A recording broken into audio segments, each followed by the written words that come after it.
হবিগঞ্জের নবীগঞ্জ উপজেলায় চলন্ত বাসে কিশোরীকে ধর্ষণের অভিযোগ উঠেছে চালক ও হেলপারের বিরুদ্ধে।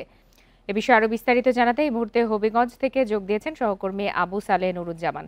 নুরুজ্জামান, বাসের চালককে আটক করা হয়েছে। এই ঘটনায় সর্বশেষ কি তথ্য রয়েছে এবং ভুক্তভোগী কিশোরীর কি অবস্থা, তাকে কোথায় রাখা হয়েছে? বান্ডেল থাকলে প্রতি সেনমানিতে টাকা বাঁচবে। বিকাশ সেনমানি বান্ডেল কিনে জিতুন প্রতি লেনদেনে।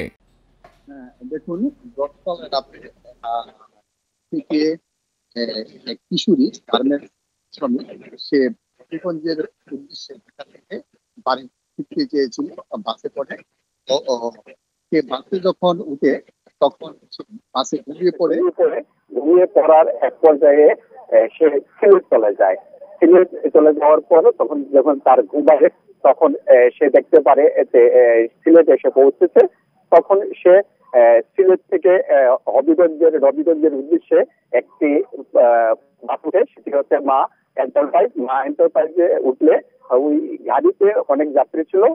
যাত্রীরা যখন বাস থেকে একে একে নেমে যায় তখন বাসটিতে সবাই জানে, কিন্তু এর পরে কি হলো আসলে?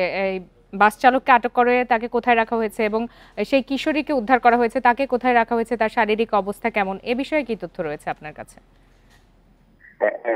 সেটি হচ্ছে যখন যে কিশোরীকে দর্শন করে তার সুচিৎকারে যখন বাসটি